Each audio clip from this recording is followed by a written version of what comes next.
Hello दोस्तों, I hope आप सब अच्छे होंगे। साथियों, हम लोग यूपीपीसीएस 2024 के लिए प्रैक्टिस सेट सॉल्व कर रहे हैं और अभी जो प्रैक्टिस सेट सॉल्व करा जा रहा है धियाजिस द्वारा पब्लिश किए गए टेस्ट सेट को हम लोग सॉल्व कर रहे हैं, जिसके अंतर्गत सामान्य अध्ययन पेपर फर्स्ट की जीएस और उसके साथ साथ करंट अफेयर वाले सेक्शन को हम लोग इस वीडियो में कवर करेंगे। तो यदि आप लोग चैनल पर नए हैं तो सब्सक्राइब कर लीजिए और बेल आइकन को प्रेस कर लीजिए, जिससे वीडियो के महत्वपूर्ण नोटिफिकेशन आप लोगों को मिलते रहें। और वीडियो अगर अच्छा लगे तो लाइक ज़रूर कर दिया करें, अपने दोस्तों साथियों के साथ वीडियो जरूर शेयर कर दें।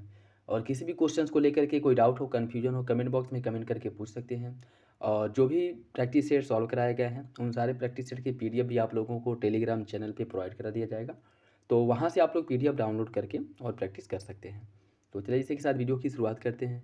और हाँ, कोशिश करिएगा कि मेरे आंसर बताने के पहले आप लोग आंसर बताएं, सारे मतलब पूरे प्रैक्टिस सेट को अटैम्प्ट करें और देखिए आप लोग के कितने क्वेश्चन सही हो रहे हैं।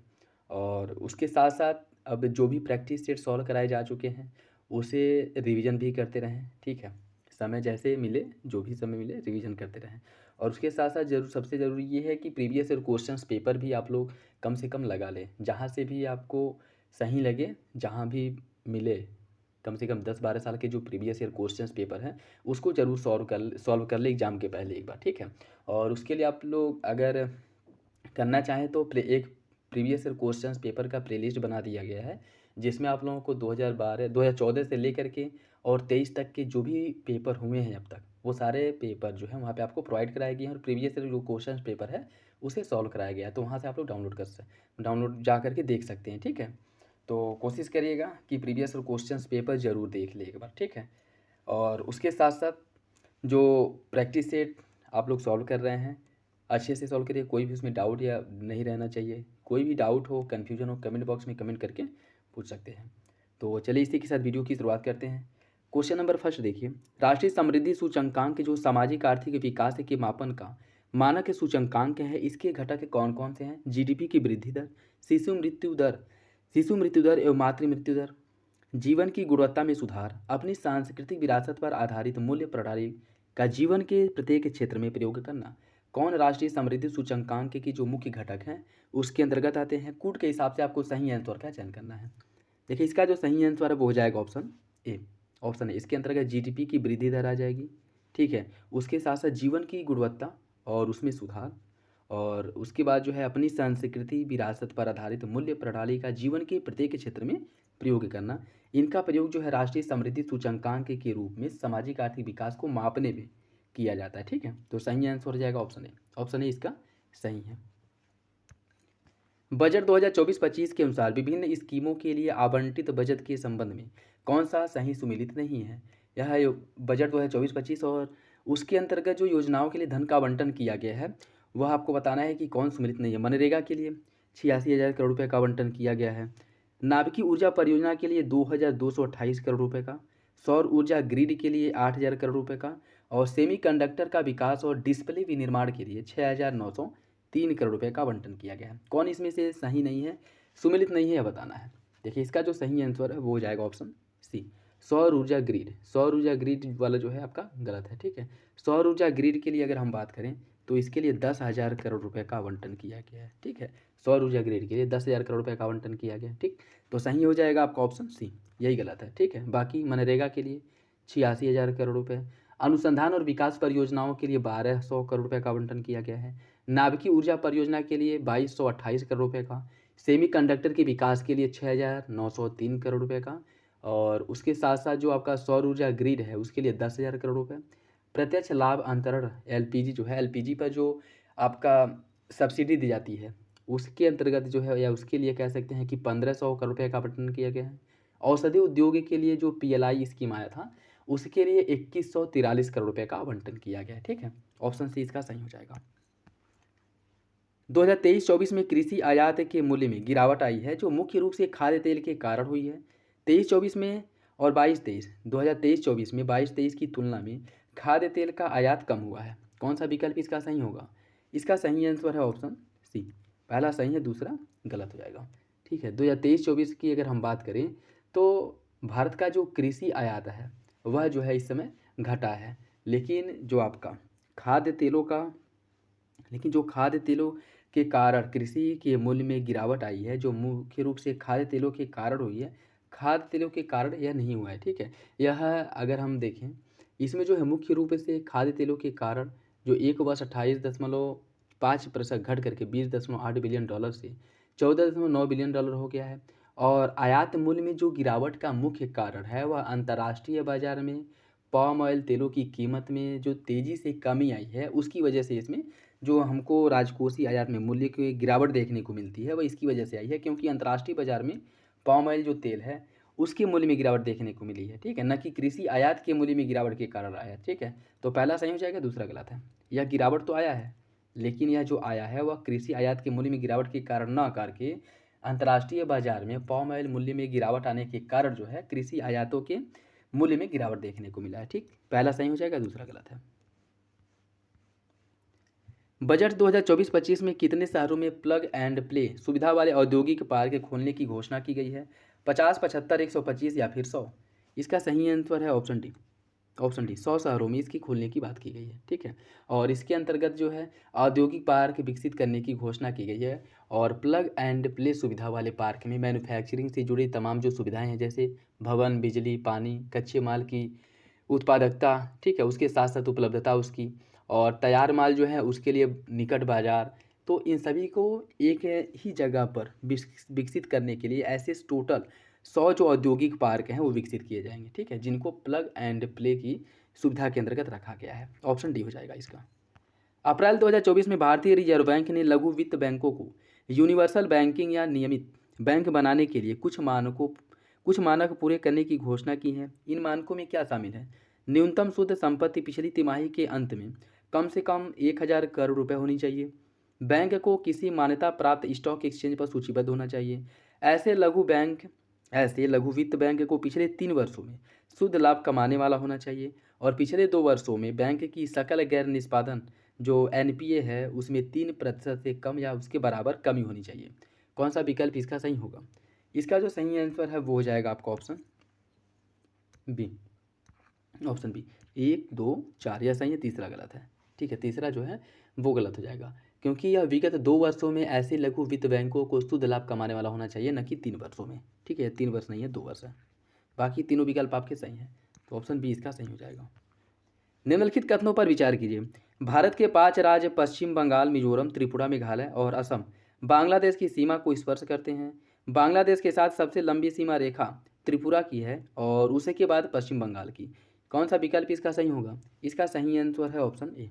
पहला सही है, दूसरा गलत हो जाएगा। ठीक है, दूसरा गलत है। देखिए, भारत की जो सबसे लंबी सीमा है वो बांग्लादेश के साथ लगती है, और भारत के 5 राज्य ऐसे हैं जो बांग्लादेश के साथ सीमा साझा करते हैं। जैसे इसमें जो है पश्चिम बंगाल, मिजोरम, त्रिपुरा, मेघालय और असम, और बांग्लादेश की सीमा को स्पर्श करते हैं। ठीक है, और इसमें भी पश्चिम बंगाल बांग्लादेश के साथ सबसे लंबी सीमा साझा करता है। ठीक है, तो इसमें जो आपका बांग्लादेश है इसकी सीमा पश्चिम बंगाल के साथ सबसे ज़्यादा लगती है और ये इस मामले में पहले नंबर पे है। दूसरा राज्य जो बांग्लादेश के सबसे अधिक सीमा साझा करता है वो आपका त्रिपुरा है। ठीक है, और इसमें क्या कह रहा है कि बांग्लादेश के साथ सबसे लंबी सीमा त्रिपुरा की लगती है, जो कि गलत है। त्रिपुरा बांग्लादेश के सबसे लंबी सीमा जो लगती है उस मामले में दूसरे नंबर पे है, पहले नंबर पे बांग्लादेश है। ठीक है, पहले नंबर पे पश्चिम बंगाल है जिसकी सीमा बांग्लादेश से सबसे अधिक लगती है। तो इसका ऑप्शन ए सही हो जाएगा। पहला गलत है, दूसरा सही हो जाएगा। ठीक है, सॉरी, पहला सही है, दूसरा गलत हो जाएगा। निम्नलिखित में से कौन सी परियोजना एनटीपीसी की गैस आधारित विद्युत परियोजना है? रामागुंडम, कवास, अंता या फिर कहलगांव? कूट के हिसाब से बताना है कौन सा विकल्प सही है। देखिए, इसका सही आंसर हो जाएगा ऑप्शन डी। जो कवास है और अंता यह दोनों एनटीपीसी की गैस आधारित विद्युत परियोजनाएं हैं। ठीक है, एनटीपीसी की गैस आधारित विद्युत परियोजनाएं हैं। और इसमें अगर हम बात करें जो एनटीपीसी की विद्युत परियोजनाएं हैं, इसमें देखिए जो कोयला आधारित विद्युत परियोजनाएं हैं उसमें सिगरौली, रिहंद, टांडा यह आपके उत्तर प्रदेश में है। रामागुंडम है आंध्र प्रदेश में, फरक्का पश्चिम बंगाल में है, कहलगांव बिहार में, तलचर है उड़ीसा में। और एनटीपीसी की जो गैस आधारित परियोजनाएं हैं उसमें अंता यह आपके राजस्थान में है, औरैया है उत्तर प्रदेश में, कवास है गुजरात में, झानोर गंधारिया आपके गुजरात में है, और फरीदाबाद हरियाणा में है। यह गैस आधारित विद्युत परियोजनाएं हैं। ठीक है, गैस आधारित, यह सभी जो है गैस आधारित विद्युत परियोजनाएं हैं। तो इसमें जो आपका कवास और अंता ये दोनों गैस आधारित हैं। बाकी रामागुंडम जो कि आंध्र प्रदेश में है और कहलगांव जो कि बिहार में है, यह दोनों कोयला आधारित है। अंता की बात अगर करें तो यह जो आपके राजस्थान में है और यह गैस आधारित है। और दूसरा आपका है कवास। कवास की अगर हम बात करें तो यह आपके गुजरात में है और ये भी जो है गैस आधारित है। ठीक है, ऑप्शन डी हो जाएगा इसका। विशाखापत्तनम लौह इस्पात संयंत्र के संदर्भ में कौन सा विकल्प सही है? इस लौह अयस्क बैलाडीला की खान से प्राप्त होता है और इस लौह इस्पात संयंत्र के लिए कोयला ऑस्ट्रेलिया से आयात किया जाता है। कौन सा विकल्प इसका सही होगा? इसका सही आंसर है ऑप्शन सी, दोनों विकल्प सही हो जाएगा। दोनों विकल्प सही है। विशाखापत्तनम लौह इस्पात संयंत्र जो है, इसे लौह अयस्क की प्राप्ति बैलाडीला खान से होती है और कोयले की जो आपूर्ति है वह ऑस्ट्रेलिया से आयात किए गए कोयले से की जाती है। ठीक है, दोनों विकल्प सही हो जाएगा। प्रायद्वीपीय भारत में कोई निश्चित शीत ऋतु नहीं होती है। तटीय भागों में भी समुद्र के समकारी प्रभाव और भूमध्य रेखा की निकटता के कारण ऋतु के अनुसार तापमान के वितरण प्रतिरूप में कोई विशेष अंतर नहीं आता है। कौन सा विकल्प इसका सही है? इसका सही आंसर है ऑप्शन है, कथन और कारण दोनों सही और आर्य की सही व्याख्या करता है।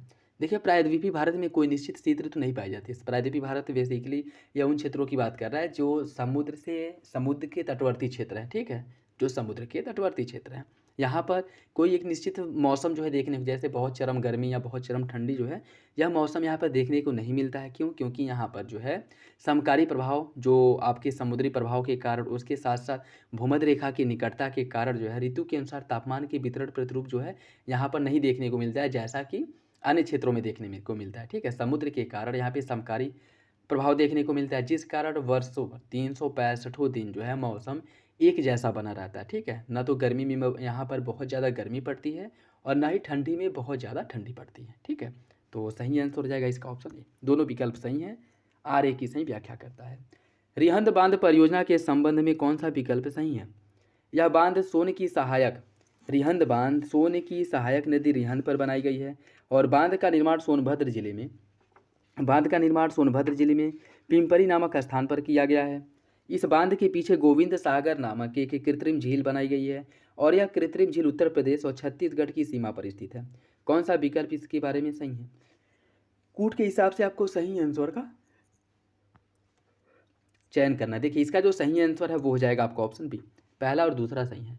रिहंद बांध परियोजना, इसका निर्माण उत्तर प्रदेश में सोन की सहायक नदी रिहंद पर किया गया है और सोनभद्र की पिंपरी नामक स्थान पर किया गया है और इसके पीछे गोविंद बल्लभ पंत सागर कृत्रिम झील का निर्माण हुआ है। ठीक है, न कि गोविंद सागर झील का। ठीक, गोविंद बल्लभ पंत सागर नामक जो कृत्रिम झील है, इसके पीछे इसका निर्माण हुआ है और यह भारत की सबसे बड़ी कृत्रिम झील है और यह झील जो है मध्य प्रदेश और उत्तर प्रदेश के साथ सीमा साझा करती है, न कि उत्तर प्रदेश और छत्तीसगढ़ के साथ। तो ये भी आपका गलत हो जाएगा और ये भी गलत है। ठीक है, बाकी अगर गोविंद सागर जो कृत्रिम झील है इसकी बात करें, इसका जो निर्माण हुआ है हिमाचल प्रदेश में भाखड़ा बांध के पीछे हुआ है। ठीक है, ये जो आपका गोविंद सागर झील है कृत्रिम, इसका निर्माण हुआ है भाखड़ा बांध के पीछे और हिमाचल प्रदेश में हुआ। ठीक, तो तीसरा चौथा गलत है, पहला दूसरा सही हो जाएगा, ऑप्शन बी इसका सही है।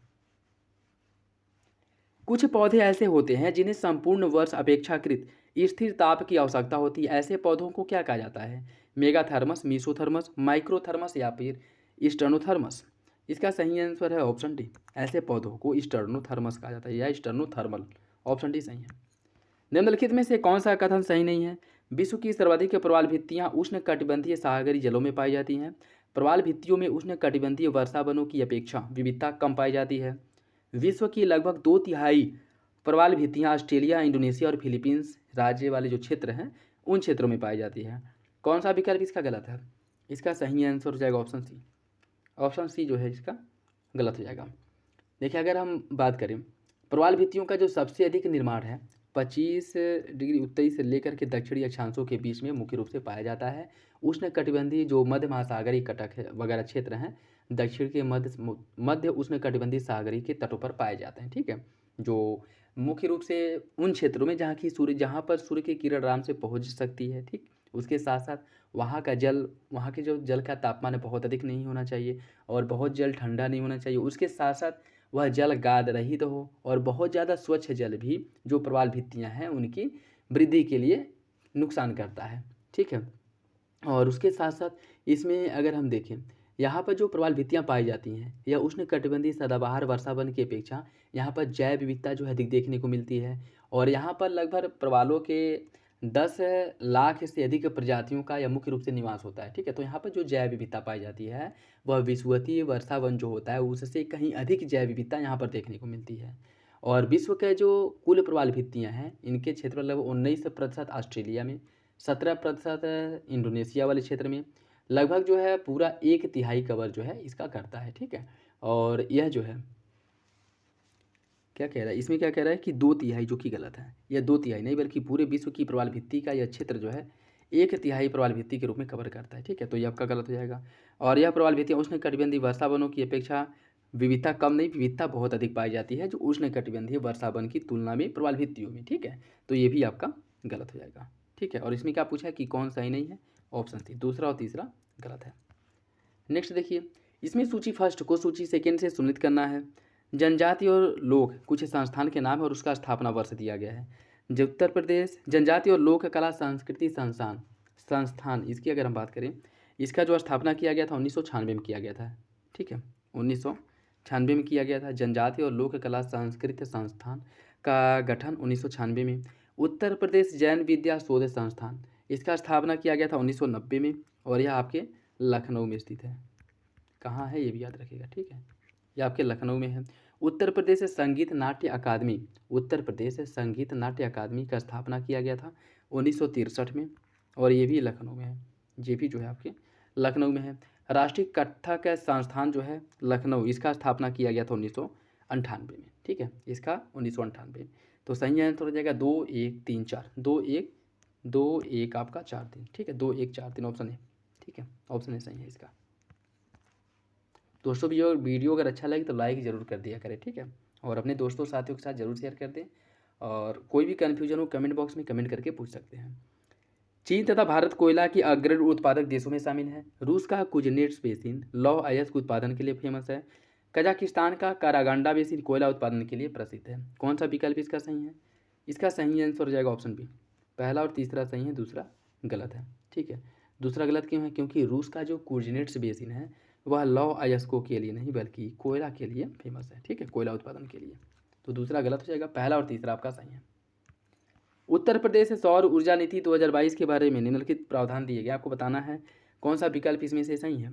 इसके क्रियान्वयन के लिए यूपी नेडा को नोडल एजेंसी बनाया गया है और इसके तहत अगले 5 वर्षों में सौर ऊर्जा से 22,000 मेगावाट विद्युत उत्पादन क्षमता का लक्ष्य रखा गया है। और इस नीति में उत्तर प्रदेश के 16 नगर निगमों और नोएडा को सोलर सिटी के रूप में विकसित करने की बात की गई है। अयोध्या शहर को मॉडल सोलर सिटी के रूप में विकसित किया जाएगा। कौन सा विकल्प इसका सही होगा? इसका सही आंसर है ऑप्शन है। सभी विकल्प जो है उत्तर प्रदेश से सौर ऊर्जा नीति 2022 के बारे में सही है, ऑप्शन ए हो जाएगा। निम्नलिखित कथनों में से कौन सा सही है? राज तरंगड़ी से कश्मीर का इतिहास ज्ञात होता है। राज तरंगड़ी की रचना कल्हड़ से ललितादित्य के शासनकाल के बारे में जानकारी मिलती है। राज तरंगड़ी में कल्हड़ के शासन से लेकर के ललितादित्य के शासनकाल तक की जानकारी जो है हमें इससे प्राप्त होती है। कौन सा विकल्प इसका सही होगा? इसका जो सही आंसर है वो हो जाएगा ऑप्शन है, पहला सही है, दूसरा आपका गलत है।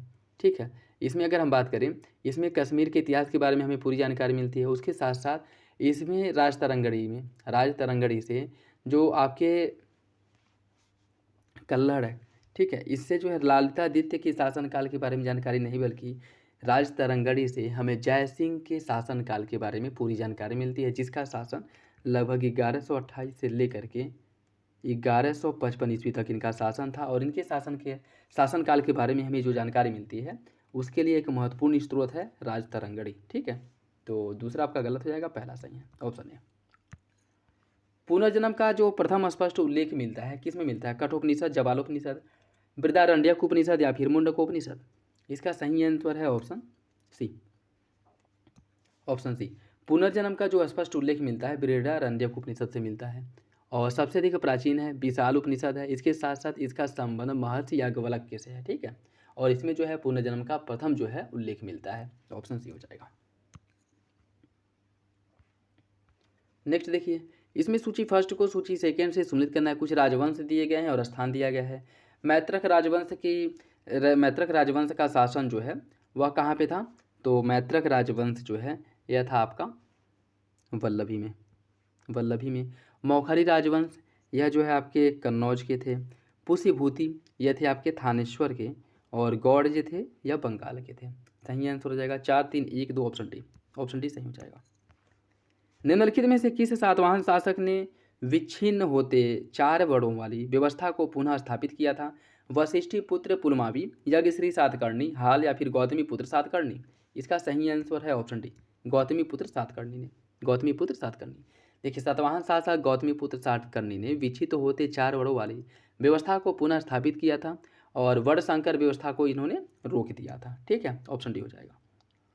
जो सातवाहन वंश के एक महत्वपूर्ण शासक थे, प्रसिद्ध शासक थे गौतमी पुत्र सातकर्णी, और इन्हीं के द्वारा एक प्रसिद्ध वक्तव्य, फेमस वक्तव्य दिया गया था कि इनके घोड़े तीनों समुद्रों का पानी पीते हैं। ठीक है, इनके घोड़े, और यह क्वेश्चन से एक बार किसी एग्जाम में पूछा भी था कि किस शासक ने कहा था कि उसके घोड़े तीनों समुद्रों का पानी पीते हैं, तो वो गौतमी पुत्र सातकर्णी ही था। ठीक है, ऑप्शन डी हो जाएगा।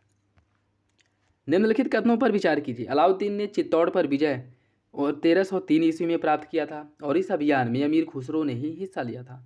इस अभियान में अमीर खुसरो ने भी हिस्सा लिया था। कौन सा विकल्प इसका सही है? इसका सही आंसर हो जाएगा ऑप्शन सी। दोनों विकल्प आपका सही है, दोनों विकल्प सही हो जाएगा। ठीक है, 1303 ईस्वी में अलाउद्दीन खिलजी द्वारा चित्तौड़ अभियान किया गया था और चित्तौड़ अभियान के समय इसके साथ जो है अमीर खुसरो भी शामिल थे। और चित्तौड़ विजय के बाद जो है इसने चित्तौड़ का नाम बदल करके अपने पुत्र के नाम पर इसका नाम जो है खिजराबाद रख दिया था। ठीक है, खिजराबाद, खिजराबाद रख दिया था। ठीक है, सही आंसर हो जाएगा ऑप्शन सी। निम्नलिखित में से किसे मरणोपरांत सबसे पहले भारत रत्न से सम्मानित किया गया था? इंदिरा गांधी, डॉक्टर भीमराव अंबेडकर, लाल बहादुर शास्त्री या फिर मदर टेरेसा?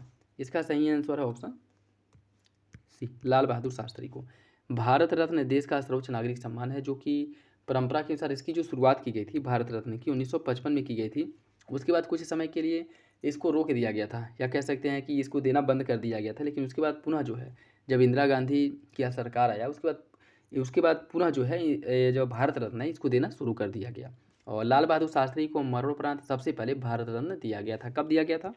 इन्हें 1966 में दिया गया था। ठीक है, ये भी याद रखिएगा, ऑप्शन सी सही है। और इसकी शुरुआत कब की गई थी? ये भी याद रखिएगा, 1955 में भारत रत्न की शुरुआत हुई थी। नेक्स्ट देखिए, कथन और कारण दिया गया है। सदन में किसी बैठक के लिए कोरम अध्यक्ष को छोड़कर के कुल सदस्य संख्या का 10वां भाग होता है। अध्यक्ष तभी पीठासीन होता है जब कोरम पूर्ण हो जाता है। ठीक है, आपको बताना है कौन सा विकल्प इसका सही है। इसका जो सही आंसर है वो हो जाएगा ऑप्शन डी, ऑप्शन डी। ठीक है, पहला गलत है, दूसरा सही हो जाएगा। देखिए, सदन की किसी बैठक के लिए कोरम जो है अध्यक्ष को मिला करके, मतलब अध्यक्ष सहित कुल सदस्य संख्या का 10वां भाग होता है।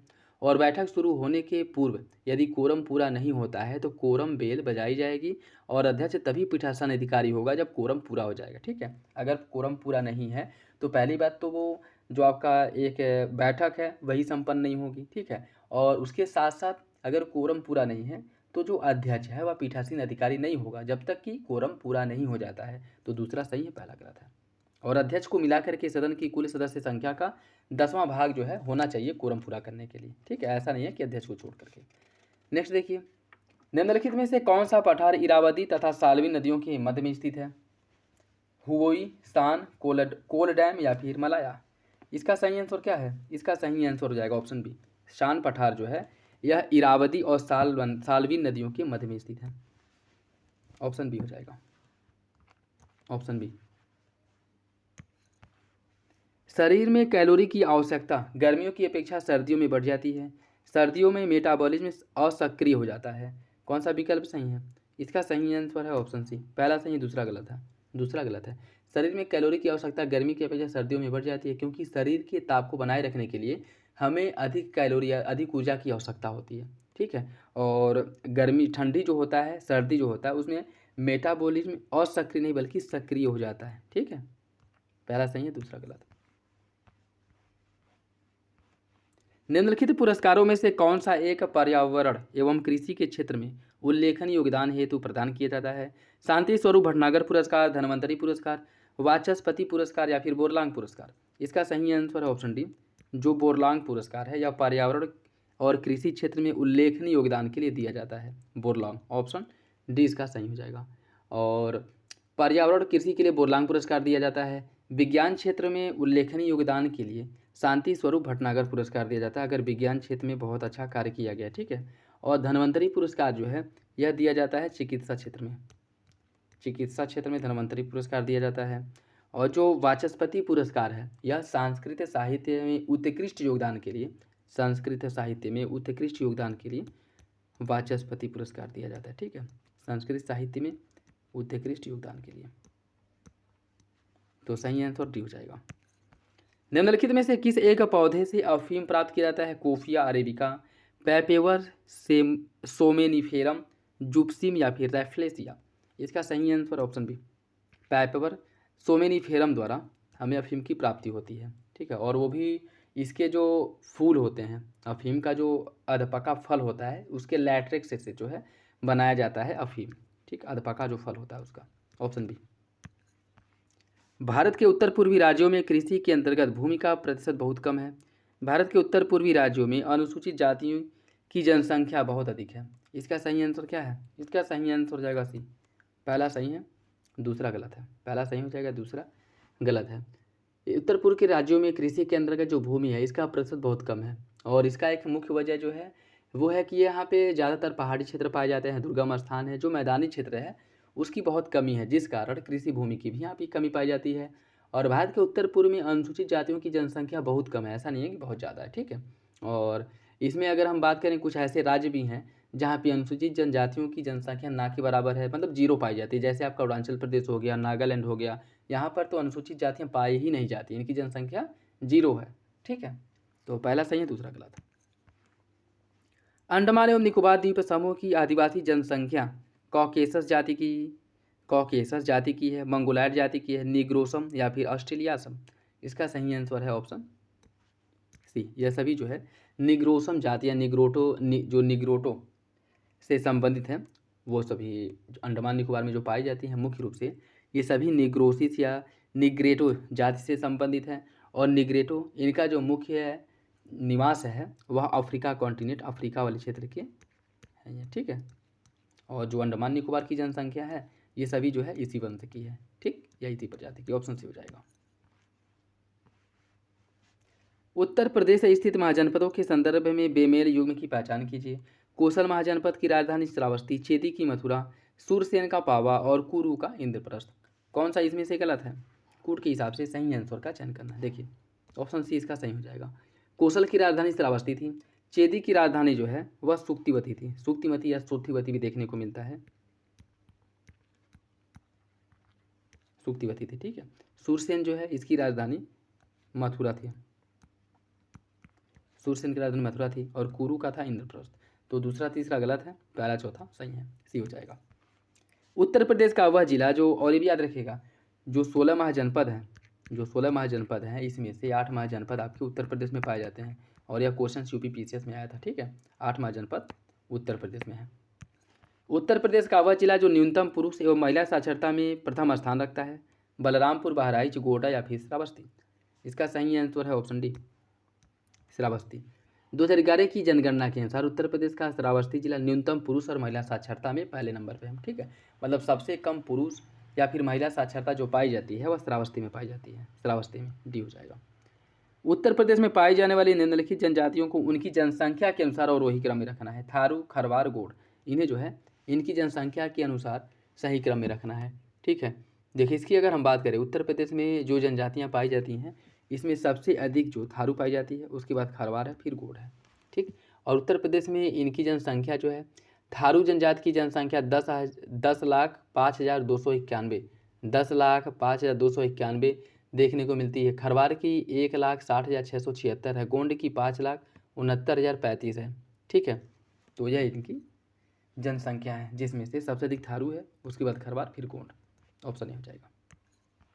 निम्नलिखित में से कौन सी नदी का संबंध उत्तर प्रदेश से नहीं है, उत्तर प्रदेश से है? ठीक है, गंडक, सोन, बेतवा, सई, किन, किस नदी या कह सकते हैं किस नदी का फ्लो जो है उत्तर प्रदेश में होता है या फिर से उत्तर प्रदेश से होकर के प्रवाहित होती है?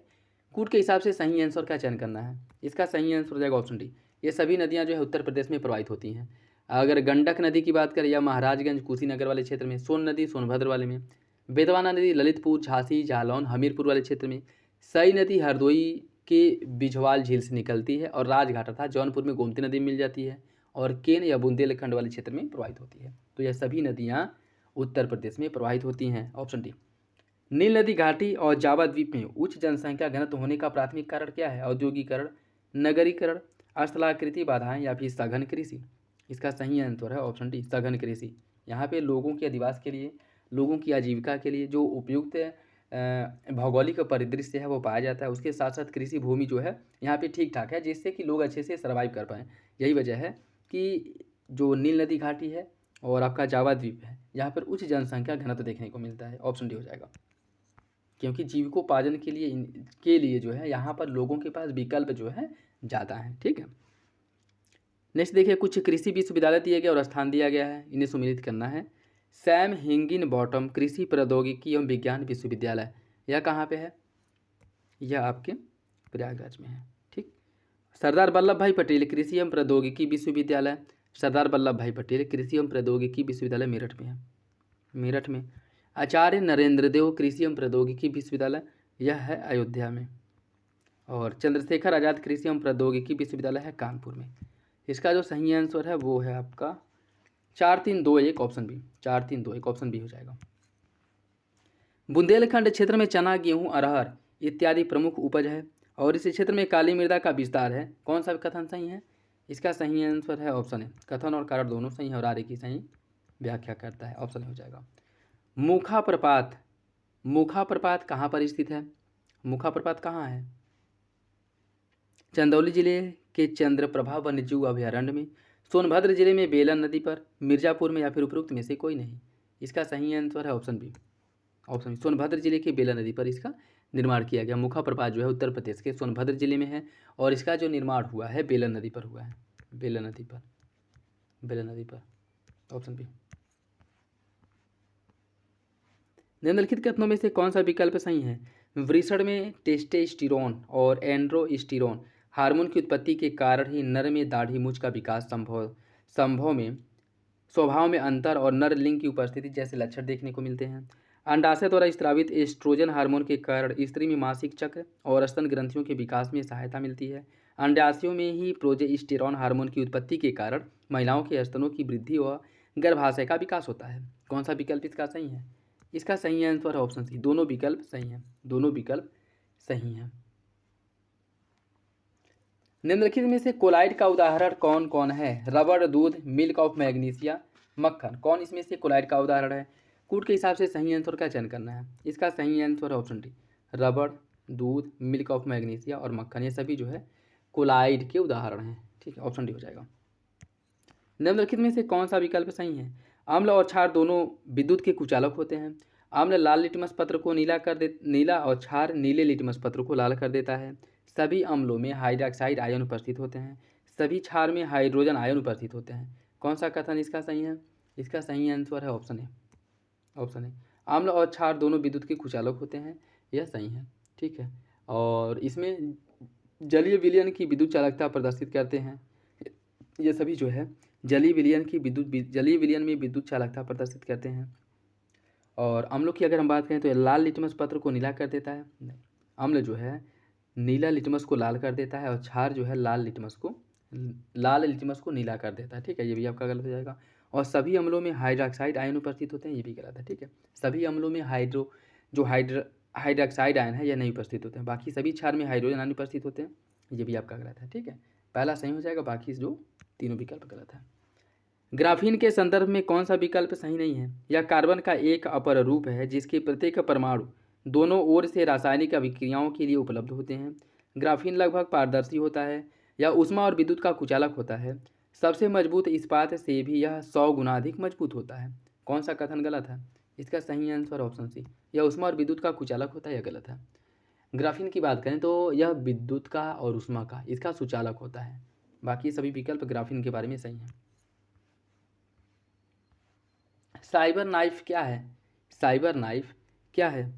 कानपुर आईआईटी द्वारा विकसित एक उत्तर प्रदेश के साइबर थानों के लिए साइबर अपराधों से निपटने हेतु निर्मित एक कंप्यूटर प्रोग्राम, डीआरडीओ द्वारा विकसित बैंकों के कंप्यूटरों का हैकिंग रोधी सॉफ्टवेयर, अमेरिकी सैन्य विभाग पेंटागन द्वारा निर्मित एक कंप्यूटर वायरस जो कि उनकी खुफिया जानकारी चुराने वाले कंप्यूटर को नष्ट कर देगा, विश्व की प्रथम रोबोटिक रेडियो सर्जरी प्रणाली। इसका सही आंसर क्या है? इसका सही आंसर है ऑप्शन डी, यह विश्व की प्रथम रोबोटिक रेडियो सर्जरी प्रणाली है जिसे साइबर नाइफ नाम दिया गया है। ऑप्शन डी सही हो जाएगा, ऑप्शन डी इसका सही है। निम्नलिखित कथनों में से कौन सा विकल्प सही है? ध्वनि का तारतम्य वह गुण है जिसके आधार पर धीमा, मंद, तीक्ष्ण और बारीक ध्वनि के स्वर में विभेद किया जाता है। पुरुषों की ध्वनि का तारतम्य कम जबकि महिलाओं का अधिक होता है। इसका सही आंसर ऑप्शन सी, दोनों विकल्प सही हो जाएगा। ग्रामीण बैंक के संदर्भ में निम्नलिखित कथनों में से कौन सा सही है? 26 सितंबर 1975 को पारित अध्यादेश और क्षेत्रीय ग्रामीण बैंक का अधिनियम 1976 के तहत इसकी स्थापना की गई। नरसिम्हन समिति की सिफारिश के बाद 2 अक्टूबर 1975 को 5 क्षेत्रीय ग्रामीण बैंकों का स्थापना किया गया और प्रथम क्षेत्रीय ग्रामीण बैंक उत्तर प्रदेश के मुरादाबाद जिले में स्थापित किया गया था। कौन सा विकल्प इसका सही है? इसका सही आंसर है ऑप्शन डी, तीनों विकल्प क्षेत्रीय ग्रामीण बैंक के बारे में सही है। आरआर बीच के बारे में तीनों विकल्प सही है, ऑप्शन डी हो जाएगा। निम्नलिखित में से कौन सा कथन सही नहीं है? कौन सा कथन सही नहीं है यह बताना है। स्वतंत्रता के पश्चात 1947 में पंडित जवाहरलाल नेहरू की अध्यक्षता में गठित आर्थिक नियोजन समिति की सिफारिश पर 15 मार्च 1950 को योजना आयोग का गठन किया गया। 1 अप्रैल 1951 को भारत की प्रथम पंचवर्षीय योजना प्रारंभ हुई जिसके अध्यक्ष गुलजारी लाल नंदा थे। 15 अगस्त 2014 को योजना आयोग को भंग करने की घोषणा नरेंद्र मोदी ने की और 17 अगस्त को यह भंग कर दिया गया। और भारत में अब तक कुल 12 पंचवर्षीय योजनाएं चलाई गई हैं और 12वीं पंचवर्षीय योजना का जो समय है 2012 से 2017 था। कौन सा विकल्प इसका गलत है? इसका सही आंसर है option B. Option B, option B. इसमें क्या कह रहा है कि 1 अप्रैल 1951 को भारत की प्रथम पंचवर्षीय योजना प्रारंभ हुई जिसके अध्यक्ष गुलजारी लाल नंदा थे। यह गलत है। पंचवर्षीय योजना का जो अध्यक्ष है वो प्रधानमंत्री होता है और अब तक जो पंचवर्षीय योजनाएं हैं, प्रथम पंचवर्षीय योजना के अध्यक्ष पंडित जवाहरलाल नेहरू थे, न कि गुलजारी लाल नंद। ठीक, ऑप्शन बी। निम्नलिखित युग्मों में से कौन सा एक सही सुमेलित नहीं है? General bank of India 1786, Awadh commercial bank 1885, Punjab national bank 1894 और बैंक ऑफ बॉम्बे 1840। कौन सा गलत है? इसका सही आंसर है option B, Awadh commercial bank. Awadh commercial bank का स्थापना 1881 में किया गया था, 1881 में। बी गलत है। 1991 में उपजे आर्थिक संकट से निपटने के लिए भारत ने विश्व बैंक और अंतर्राष्ट्रीय मुद्रा कोष से $7 बिलियन के ऋण लिया। 1991 में भारत को विदेशी ऋणों के मामले में गंभीर संकट का सामना करना पड़ा और उसके पास पेट्रोल आदि आवश्यक वस्तुओं की आयात के लिए सामान्य रूप से रखे गए विदेशी मुद्रा भंडार 15 दिनों के लिए आवश्यक आयात के भुगतान करने योग्य भी शेष नहीं बचा था। कौन सा विकल्प सही है? इसका सही आंसर हो जाएगा ऑप्शन ए, कथन और कारण दोनों सही और आगे की सही व्याख्या करता है। निम्नलिखित युग्मों में से कौन सा सही सुमेलित नहीं है? कुछ विदेशी यात्री दिए गए और शासक जैसे अलमसूदी महिपाल प्रथम के समय आया था, रॉल्फ फिच अकबर के समय, डोमिंगो पायस अच्युत देवराय के समय और फ्रांसिस्को पेलेसर जहांगीर के समय। कौन इसमें से गलत है? इसका सही आंसर है option C, Domingo Paes. Domingo Paes यह पुर्तगाली यात्री था और यह जो है विजयनगर कृष्णदेव राय के शासनकाल में आया था। ठीक है, कृष्णदेव राय के शासनकाल में विजयनगर आया था।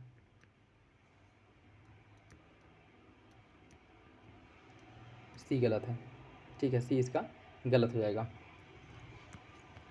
भविष्य में भारतीय नियोजन में वस्तुओं से अधिक ध्यान व्यक्तियों पर देना चाहिए। यह कथन किसका है? रघुराम राजन है, रघुनाथ नहीं। ठीक है, रघुराम राजन, अमर्त्य सेन, गीता गोपीनाथ या फिर रुजत पटेल। यह कथन जो है यह आपका अमर्त्य सेन का है कि भविष्य में भारतीय नियोजन में वस्तुओं से अधिक ध्यान व्यक्तियों पर देना चाहिए। ऑप्शन बी हो जाएगा। पूना संधि 1817 निम्नलिखित में से किसका परिणाम था? प्रथम आंग्ल मराठा, द्वितीय आंग्ल मराठा, तृतीय आंग्ल मराठा या फिर इनमें से कोई नहीं। इसका सही आंसर ऑप्शन सी, तृतीय आंग्ल मराठा युद्ध के बाद पूना संधि हुई थी और इसका जो समय 1817-18 में जो है आपका तृतीय आंग्ल मराठा युद्ध हुआ था। ठीक है, और उस समय भारत का जो ऐसा लॉर्ड हेस्टिंग्स के समय में यह लड़ा गया था। ठीक है, और जिसमें पेशवा बाजीराव द्वितीय पराजित हुआ और उसके बाद अंग्रेजों ने से पूना की संधि की गई और उसी के बाद जो है जो पेशवा का पद था वह सभी समाप्त हो गया था। Option C.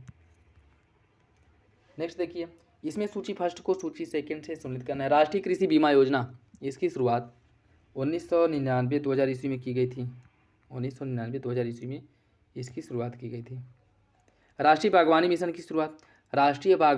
की शुरुआत की गई थी 2005-6 में। किसान क्रेडिट कार्ड योजना की जो शुरुआत है, किसान क्रेडिट कार्ड योजना की 1998-99 में और तिलहन तकनीकी मिशन 1986। इसका सही आंसर है ऑप्शन डी, 3142। Option D. निम्नलिखित कथनों में से कौन सही है? प्राथमिक तरंगों का वेग न्यूनतम होता है, यस तरंगे तरल माध्यम से नहीं गुजर सकती हैं, धरातली तरंगे सर्वाधिक विनाशकारी होती हैं। कौन सा विकल्प सही है? इसका सही आंसर ऑप्शन सी। दूसरा तीसरा सही है, पहला गलत है। प्राथमिक तरंगों का वेग न्यूनतम नहीं अधिक होता है, ठीक है। बाकी जो आपके सेकेंडरी तरंग या फिर यश तरंग है या तरल माध्यम से नहीं गुजरती है भी सही है। और सबसे अधिक जो विनाशकारी प्रभाव देखने को मिलता है वह धरातली तरंगों के माध्यम से, इसी की वजह से होता है, जिसे अल तरंग भी कहा जाता है, ठीक है, जो धरातली भागों से उत्पन्न होती है। तो दूसरा तीसरा सही है, पहला गलत है। इंडोनेशिया एवं ऑस्ट्रेलिया के पूर्व प्रशांत महासागर के मध्य स्थित द्वीप समूह को मेलानेशिया कहा जाता है। निम्नलिखित में से कौन से द्वीप मेलानेशिया के अंतर्गत आते हैं? Papua New Guinea, Vanuatu, Fiji, Marshall. इसका सही answer option A. Papua New Guinea, Vanuatu और फिजी, यह तीनों द्वीप जो है मेलानेशिया के अंतर्गत आते हैं। ऑप्शन ए हो जाएगा। निम्नलिखित कथनों में से कौन सा विकल्प सही है? ग्रेट बेसिन पठार उत्तरी अमेरिका का सबसे बड़ा पठार है और यह पठार एक अंतः प्रवाह बेसिन का उदाहरण है। इसका सही आंसर है सी, दोनों विकल्प सही हो जाएगा। जनसंख्या की दृष्टि से उत्तरी अमेरिका महाद्वीप का सबसे बड़ा नगर कौन सा है? उत्तरी अमेरिका महाद्वीप का सबसे बड़ा नगर जनसंख्या की दृष्टि से है मैक्सिको सिटी। मैक्सिको सिटी है, ठीक है। देखिए ग्रेट, इसमें अगर हम बात करें जो आदतन आंकड़े हैं उनकी दृष्टि से, जो नवीनतम आंकड़े हैं उसके आधार पर जो सबसे बड़े सिटी हैं उसमें मैक्सिको सिटी पहले नंबर पे है और उसके बाद न्यूयॉर्क सिटी आएगा, फिर आपका लॉस एंजल्स आएगा, ठीक है। Option B. नेक्स्ट देखिए, इसमें सूची फर्स्ट को सूची सेकेंड से सम्मिलित करना है। कुछ तत्व दिए गए हैं और उसके अयस्क दिया गया है, तो यह किसके अयस्क है उसे सम्मिलित करना है। बात करें अगर एल्यूमिनियम की, एल्यूमिनियम जो है क्रायोलाइट का, कॉपर ये क्यूपराइट का है और यूरेनियम जो है, यूरेनियम है पिच ब्लेड का, पारा है सिनेबार का। ऑप्शन 3 4 1 2 ए हो जाएगा। राजकोषीय घाटा क्या है? राजकोषीय घाटा बजटीय घाटे का योग और सरकार का बाजार ऋण तथा दायित्व, इसको संयुक्त रूप से या सम्मिलित रूप से राजकोषीय घाटा कहते हैं। Option D. इब्न बतूता द्वारा वर्णित सल्तनत कालीन डाक व्यवस्था के संबंध में कौन सा कथन गलत है? भारत में दो प्रकार की डाक व्यवस्थाएं थी, अश्व डाक व्यवस्था और पैदल डाक व्यवस्था। अश्व डाक व्यवस्था को उलूक कहा जाता था, जो हर 4 मील की दूरी पर उपस्थित राजकीय घोड़ों द्वारा संचालित होते थे, और अश्व डाक व्यवस्था पैदल डाक व्यवस्था से अधिक तीव्र थी। पैदल डाक व्यवस्था का अधिकतर प्रयोग खुरासान के फलों के परिवहन के लिए किया जाता था। कौन सा विकल्प इसमें से गलत है? इसका सही आंसर हो जाएगा ऑप्शन सी। अश्व डाक व्यवस्था पैदल डाक व्यवस्था से अधिक तीव्र था, यह गलत है। जो पैदल डाक व्यवस्था है वह आपके ये जो अश्व डाक व्यवस्था उससे तीव्र होता था, ठीक है, क्योंकि थोड़ी थोड़ी दूरी पर लोग रहते थे, ठीक। तो यह जो है इसको सूचनाएं देगा, यह तुरंत जो है आगे इससे सूचनाएं वो करेगा, और ऐसे ऐसे जो है मतलब थोड़ी थोड़ी, ऐसा नहीं कि इन्हें बहुत ज़्यादा चलना पड़ता था, इनको जो है हर थोड़ी थोड़ी दूरी पर लोग रहते थे जो इसका गुप्तचर का कार्य करते थे, ठीक है। और इनके माध्यम से जो सूचनाएं पहुंचती थी वह अश्व व्यवस्था जो अश्व डाक व्यवस्था थी इसकी तुलना में कहीं बहुत तीव्रता या बहुत तीव्र गति से पहुंचती थी, ठीक है। तो जो पैदल डाक व्यवस्था है वह अश्व डाक व्यवस्था से अधिक तीव्र था, ठीक। सी गलत हो जाएगा। नेक्स्ट देखिए, इसमें सूची फर्स्ट को सूची सेकेंड से सम्मिलित करना है। कुछ ग्रंथ दिए गए और उसके रचनाकार दिया गया। राग विबोध, राग विबोध की रचना किसने की है? राग विबोध की रचना की गई थी पंडित सोमनाथ द्वारा। और रागमाला की रचना पुंडरिक विट्ठल ने की थी। पुंडरिक विट्ठल द्वारा रागमाला की रचना की गई थी। और राग चंद्रिका ग्रंथ की रचना, राग चंद्रिका की रचना द्वारकानाथ भट्ट द्वारा की गई थी। द्वारकानाथ भट्ट द्वारा राग चंद्रिका की, और राग कल्पद्रुम की कृष्णनंदन या कृष्णनंद व्यास द्वारा। सही आंसर है ऑप्शन 2 1 4 3 हो जाएगा, 2 1 4 3। नौपाषाढ़ी का स्थल मेहरगढ़ के संदर्भ में कौन सा विकल्प गलत है? मेहरगढ़ ईरान जाने वाले सबसे महत्वपूर्ण मार्गों पर बोलन दर्रे के पास है, और यहाँ के लोग पारलौकिक जीवन में विश्वास नहीं करते थे।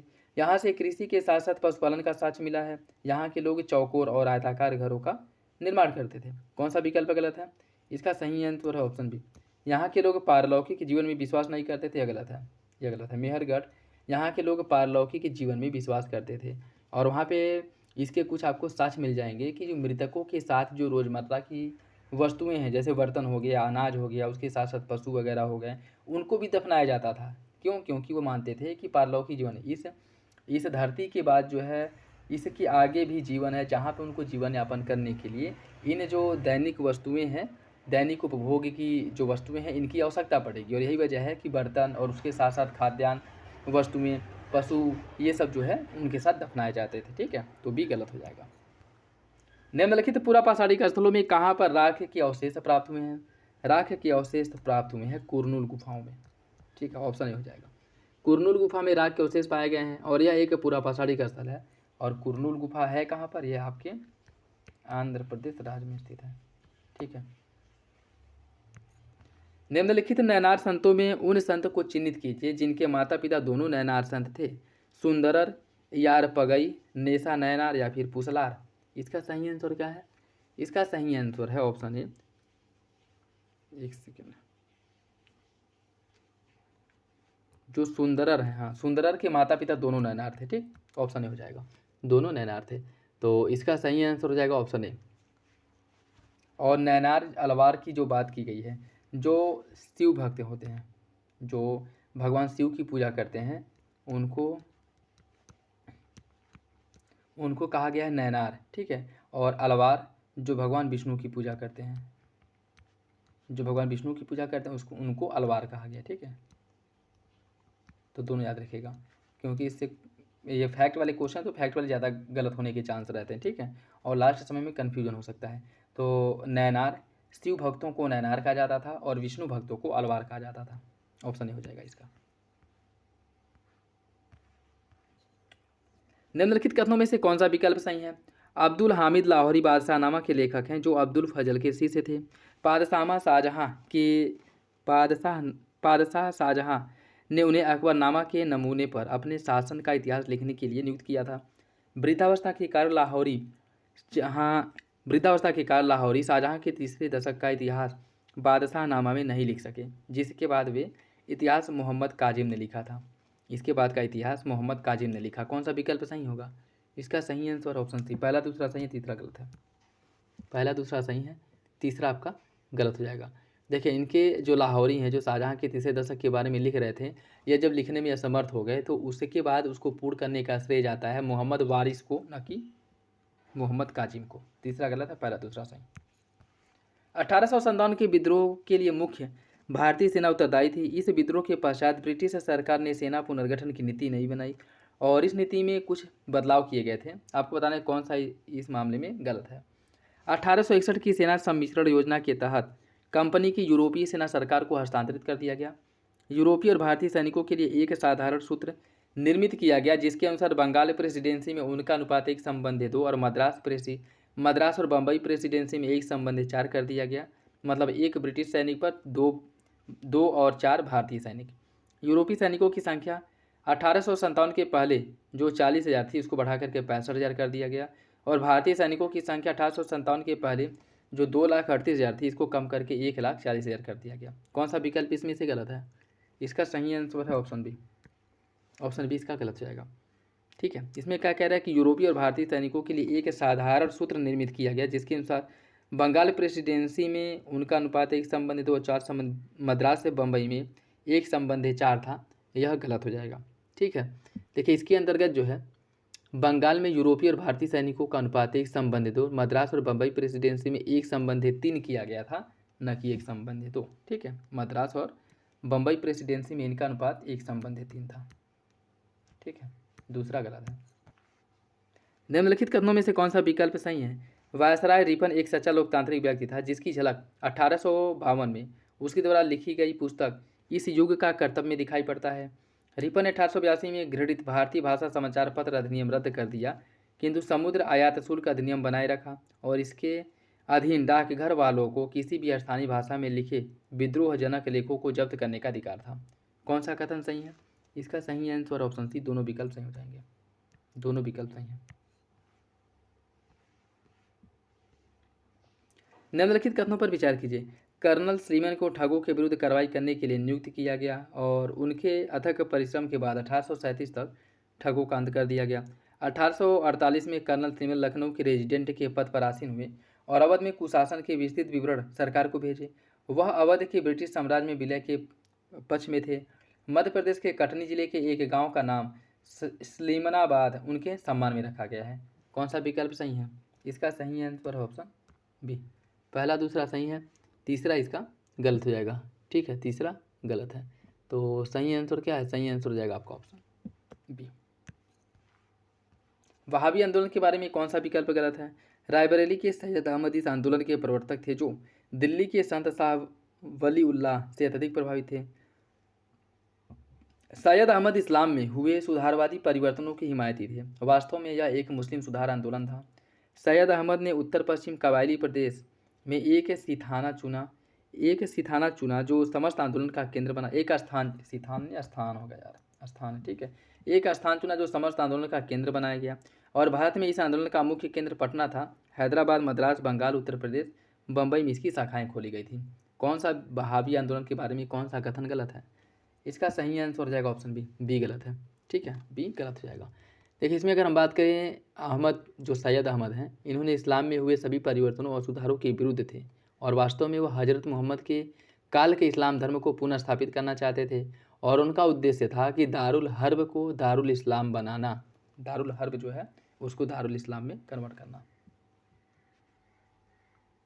ठीक, यह जो है वर्तमान समय में जो इस्लाम धर्म में सुधार हुआ था उसके विरोधी थे। ठीक, और यह मानते थे कि जो मोहम्मद साहब के समय में जो इस्लाम था उसी को स्थापित किया जाए। ठीक,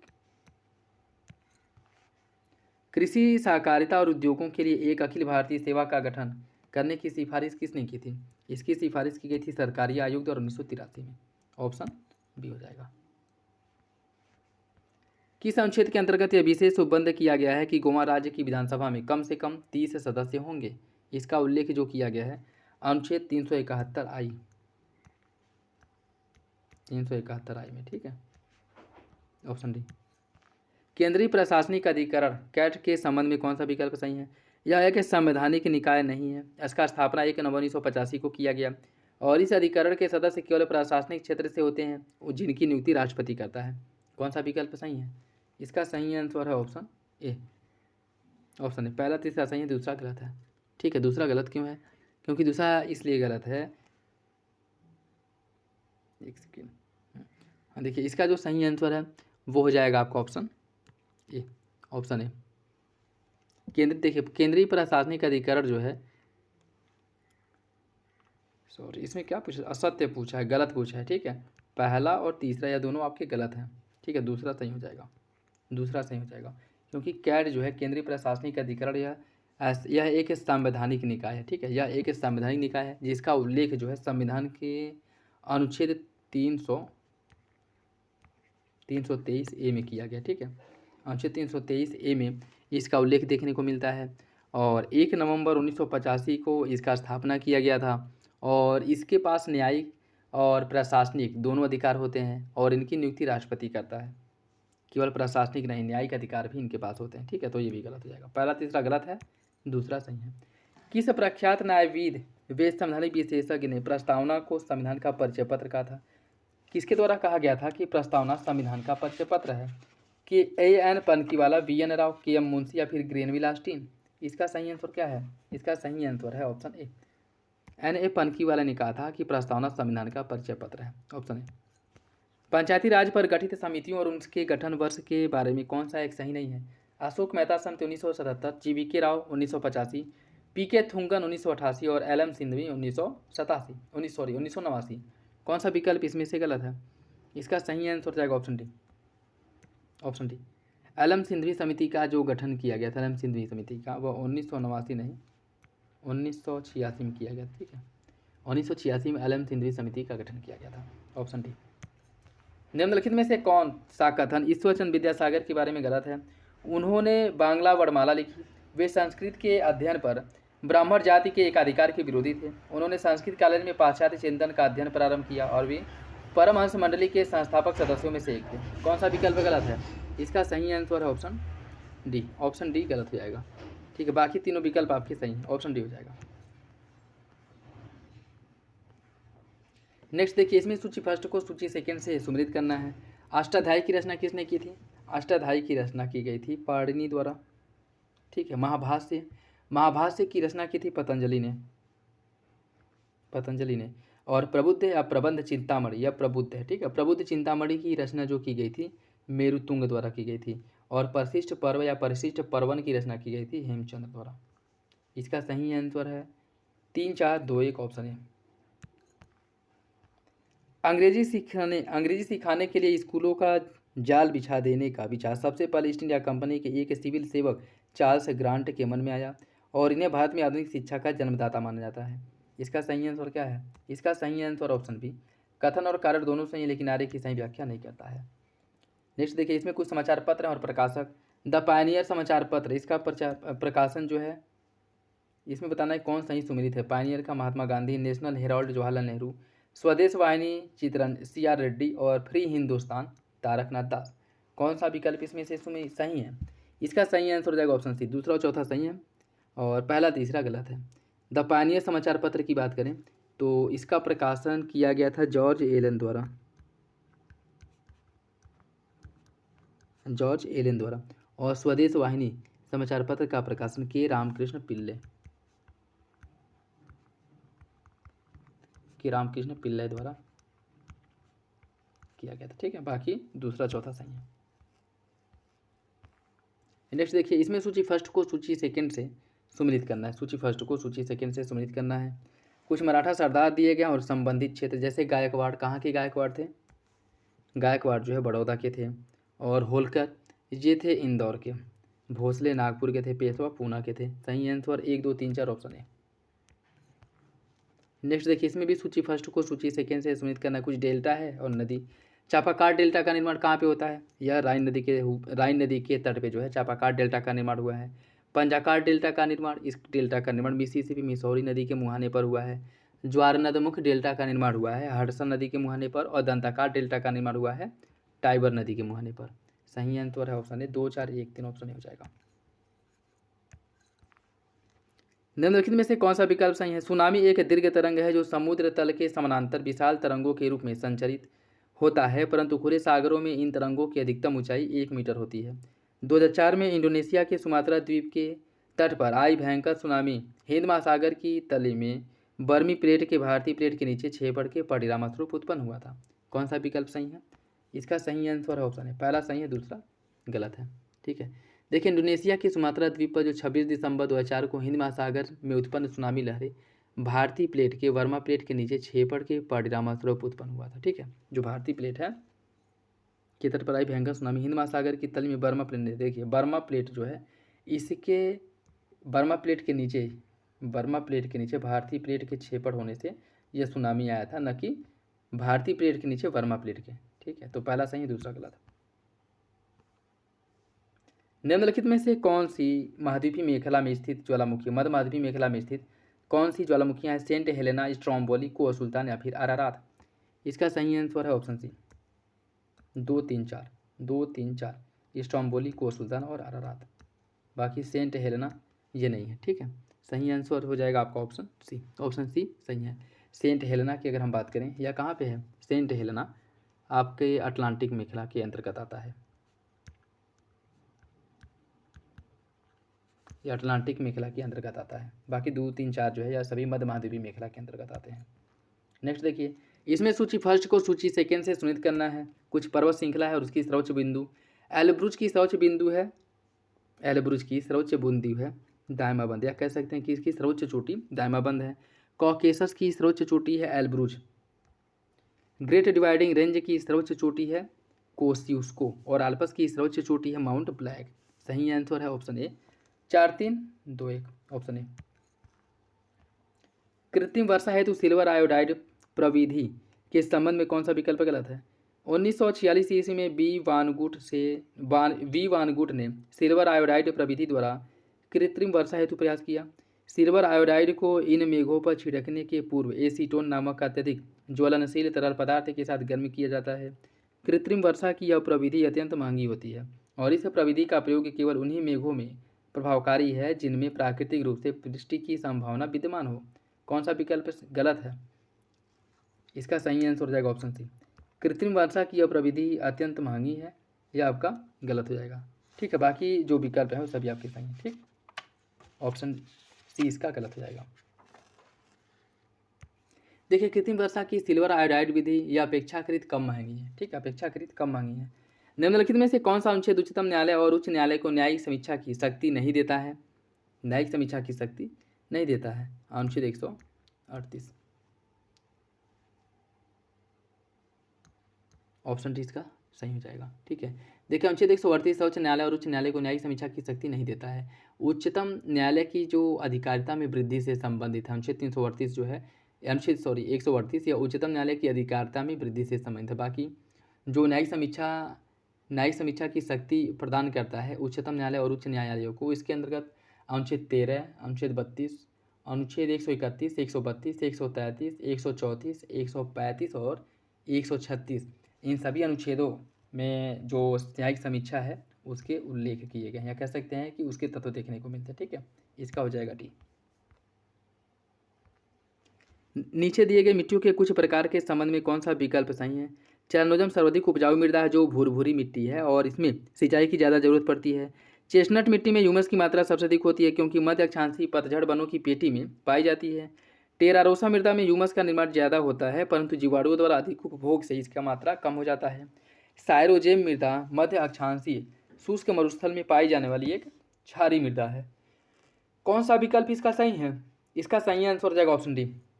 ऑप्शन डी सही है, बाकी विकल्प गलत है। ठीक, नेक्स्ट देखिए, इसमें सूची फर्स्ट को सूची सेकंड से सुनित करना है। सऊदी अरेबिया का जो पेट्रोलियम क्षेत्र है वो कौन है? सऊदी अरेबिया का है घावर। कुवैत का पेट्रोलियम क्षेत्र है बुरहाना पहाड़।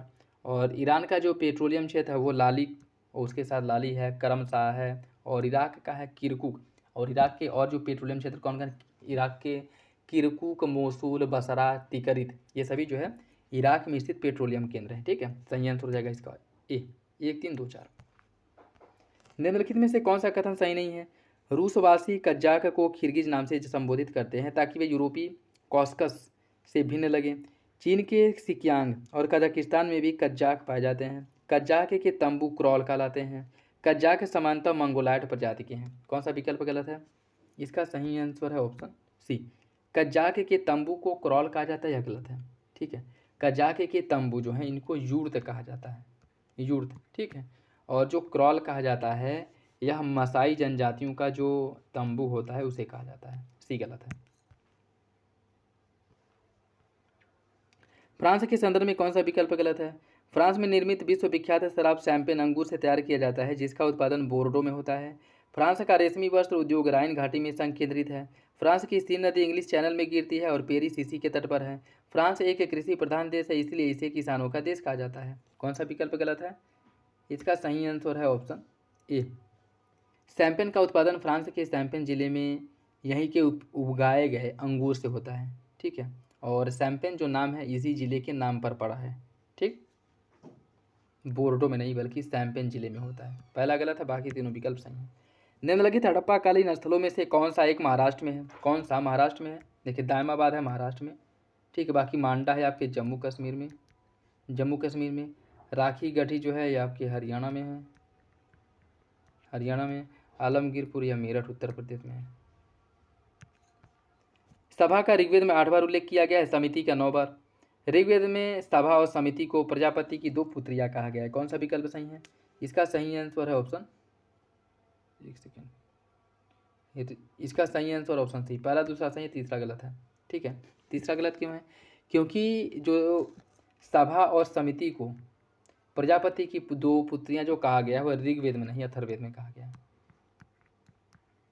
अथर्ववेद में कहा गया न कि ऋग्वेद में। ठीक है, तो पहला दूसरा सही, तीसरा गलत है।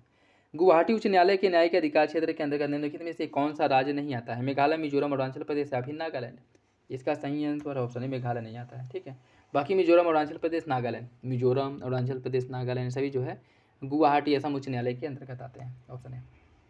निम्नलिखित में से कौन एक सही सुमेलित नहीं है? सोडियम क्लोरेट शाकनाशक, लिथियम बाइकार्बोनेट गठिया का उपचार, जिंक फॉस्फेट रोडेंटनाशी और कपास प्रोटीन। कौन सा विकल्प गलत है? इसका सही आंसर है ऑप्शन डी। कपास की अगर हम बात करें इसमें सेलुलोज पाया जाता है न कि प्रोटीन। बाकी तीनों विकल्प आपके सही हैं। राष्ट्रीय बीज अनुसंधान एवं प्रशिक्षण केंद्र कहाँ पे है? राष्ट्रीय बीज अनुसंधान एवं प्रशिक्षण केंद्र यह वाराणसी में है। Option D. निम्नलिखित कथनों में से कौन सा विकल्प सही है? छोटा नागपुर पठार अग्रभाग मेघालय का पठार है जो इंडो तिब्बत पठार का हिस्सा है। सतपुड़ा पर्वत श्रेणी विंध्याचल के समानांतर दक्षिण में स्थित है और यह पश्चिम में राजपीपला पहाड़ी से प्रारंभ होकर के पूर्व में महादेव और मैकाल पहाड़ी तक विस्तृत है। विंध्याचल पर्वत पूर्व से पश्चिम भारनेर और कैमूर पारसनाथ पहाड़ी के समूह के रूप में विस्तृत है। महादेव पहाड़ी का सर्वोच्च शिखर अमरकंटक है जो पंचमढ़ी के निकट है। कौन सा विकल्प इसका सही है? इसका सही आंसर हो जाएगा ऑप्शन बी। ऑप्शन बी सही है। सतपुड़ा पर्वत श्रेणी विंध्याचल के समानांतर दक्षिण में है और यह पश्चिम में राजपीपला पहाड़ी से प्रारंभ होकर के पूर्व में महादेव और मैकाल पहाड़ी तक इसका विस्तार देखने को मिलता है। ये आपका सही है, ठीक है, यह सही है। बाकी जो आपका मेघालय या शिलांग पठार है यह प्रायद्वीपीय पठार का हिस्सा है जो छोटा नागपुर पठार का अग्रभाग है, ठीक है, छोटा नागपुर पठार का अग्रभाग है। यह इंडो तिब्बत पठार का हिस्सा नहीं है, ठीक है, ये आपका गलत हो जाएगा। और उसके साथ साथ जो भारनेर कैमूर और पारसनाथ पहाड़ियों तक ये मुख्य रूप से जो है फैला हुआ है। भारनेर कैमूर पारसनाथ पहाड़ियों तक यह फैला हुआ है। और महादेव पहाड़ी का जो सर्वोच्च शिखर है वो पंचमढ़ी नहीं धूपगढ़ है, ठीक है, धूपगढ़ है, ठीक। तो इसका ऑप्शन भी सही हो जाएगा, बाकी विकल्प जो है गलत है। राज्यपाल की कार्यकारी शक्तियों के बारे में कौन सा कथन सही नहीं है? राज्यपाल मुख्यमंत्री एवं अन्य मंत्रियों की नियुक्ति करता है जो उसके प्रसाद पर्यंत पद धारण करते हैं। राज्यपाल राज्य के महाधिवक्ता को नियुक्त करता है जो उसके प्रसाद पर्यंत पद धारण करता है। राज्यपाल राज्य लोक सेवा आयोग के अध्यक्ष की नियुक्ति करता है और यह इसके प्रसाद पर्यंत पद धारण नहीं करता है।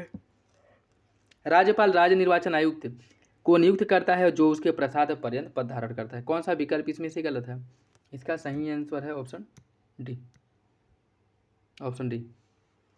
देखिए, राज्यपाल यद्यपि राज्य निर्वाचन आयुक्त की नियुक्ति करता है किंतु उसे अनुच्छेद 243 के सब क्लॉज 2 के अधीन उस रीति से हटाया जाएगा जिस रीति से उच्च न्यायालय के न्यायाधीश को हटाया जाता है, ठीक है। ये जो है इसके प्रसाद पर्यंत पद धारण नहीं करता, ठीक। तो ऑप्शन डी गलत हो जाएगा। निम्नलिखित में से लाभ, और इसमें भी देखिए जो आपके ये ऐसा प्रावधान किया गया कि प्रसाद पर्यंत पद धारण करते हैं, लेकिन इसका मतलब ये नहीं है कि राज्यपाल जब चाहेगा तब मुख्यमंत्री को हटा देगा, ठीक है। मुख्यमंत्री को जब तक राज्य विधानमंडल में जो विश्वास मत प्राप्त है तब तक ही अपने पद पर बना रहेगा, ठीक है, तब तक इसे नहीं हटा सकता। और महाधिवक्ता ये भी जो इसके प्रसाद पर्यंत पद धारण करता है इसे भी ऐसा नहीं है कि जब चाहे तब हटा देगा, इसके लिए भी क्राइटेरिया का निर्धारण किया गया है, ठीक है। और इसका जो पूछा है कौन सा विकल्प गलत है, तो डी गलत हो जाएगा, बाकी विकल्प आपके सही है। निम्नलिखित में से लाभ के पद का निर्णय कौन करेगा? लाभ, कोई भी पद लाभ का पद है या नहीं, इसका निर्धारण कौन करता है? इसका निर्धारण जो है राष्ट्रपति, राज्यपाल, केंद्रीय संसद, राज्य विधानमंडल, ठीक है, इनके द्वारा जो है निर्धारण किया जाता है कि कोई पद लाभ का पद है या फिर नहीं है। या इसके तहत अनुच्छेद 102 सब क्लॉज फर्स्ट क के तहत केंद्रीय संसद, अनुच्छेद 191 सब क्लॉज फर्स्ट के तहत राज्य विधानमंडल, अनुच्छेद 103 sub clause 1 sub clause 2 sub clause 1 और सब क्लॉज 2 के तहत राष्ट्रपति, ठीक है, यह निर्धारित करता है कि कोई पद लाभ का पद है या नहीं। अनुच्छेद 192 सब क्लॉज 1 और सब क्लॉज 2 इसके तहत राज्यपाल लाभ के पद का निर्णय करता है, ठीक है। तो इस यह सभी अनुच्छेद जो हैं इसमें लाभ के पद का उल्लेख किया गया है, ठीक है, ऑप्शन नहीं हो जाएगा। संसद की लोक लेखा समिति के बारे में कौन सा विकल्प सही है? इसका गठन भारत सरकार अधिनियम 1919 के अंतर्गत 1921 में किया गया।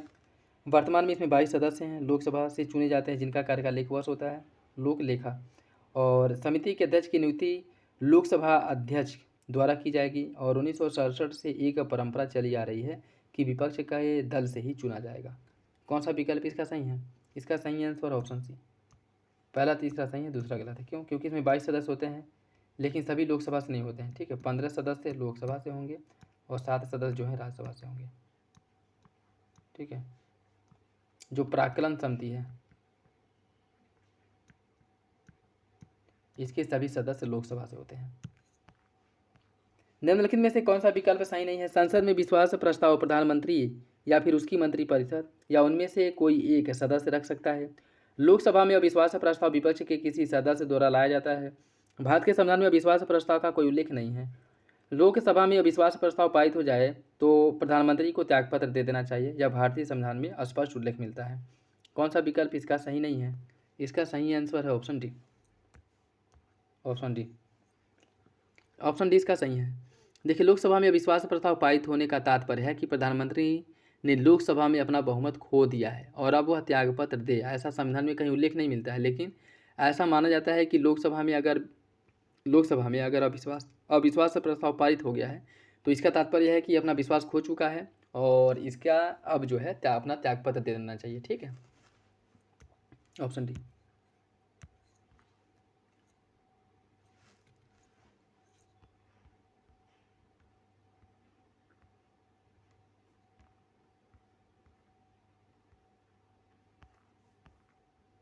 नेक्स्ट देखिए, निम्नलिखित में से कौन सा विकल्प सही है? हाथी भारत का सबसे बड़ा स्थलीय स्तनपायी है और भारतीय हाथी को भारतीय वन्यजीव संरक्षण 1972 की अनुसूची फर्स्ट के तहत रखा गया और उसके साथ साथ साइट्स के परिशिष्ट फर्स्ट में रखा गया है। माई के कार्यक्रम एक अंतर्राष्ट्रीय सहयोग है जो हाथियों की मृत्यु दर के स्तर, प्रवृत्तियों और कारणों को मापता है और इसकी स्थापना WWF द्वारा 1997 में की गई थी। कौन सा विकल्प इसका सही होगा? इसका सही आंसर है ऑप्शन है, पहला सही है, दूसरा गलत हो जाएगा। ठीक है, दूसरा गलत क्यों है? क्योंकि इसकी अगर हम बात करें, हाथियों की अवैध हत्या का निगरानी करने के लिए साइट्स द्वारा 1997 में पार्टियों के 10वें सम्मेलन में अपनाए गए संकल्प द्वारा इसकी स्थापना किया गया था। ठीक है, किसका? माइक का। ठीक, न कि WWF द्वारा। तो दूसरा गलत है, पहला सही।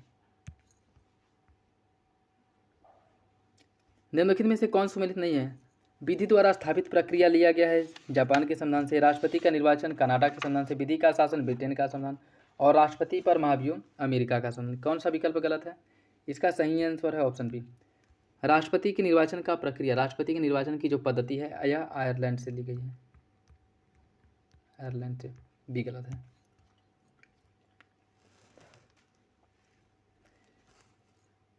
यदि किसी प्रजाति को वन्य प्राणी जात एवं वनस्पति जात की संकटापन्न प्रजातियों के अंतर्राष्ट्रीय व्यापार पर संधि की परिशिष्ट फर्स्ट में शामिल किया गया है तो उस प्रजाति के अंतर्राष्ट्रीय व्यापार की पूर्णता मनाही है।